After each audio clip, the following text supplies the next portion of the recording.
sorts of wildlife here, from sandhill cranes, bald eagles, might see a red fox, coyotes.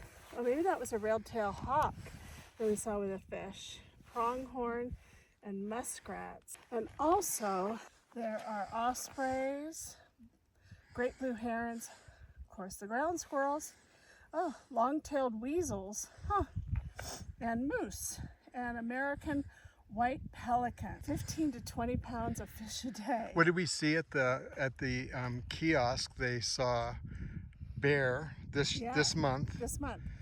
And we saw also moose. And thousands of different birds. See a mountain bluebird. We just didn't get a picture of it. Absolutely gorgeous. I mean, Yeah, the blue so was. Yeah, that was really fun. Yeah. So we got to try and get some pictures of animals when we see them, but the birds. You got to be quick. The birds are so fast. Yeah, we need to see some moose like far away. John Muir in Island Park at Henrys Lake. That's so cool. John Muir was good friends with Edward and Mary Harriman. Mary asked John for a while to visit the Island Park Land and Cattle Company, now known as Henrys State Park in Idaho.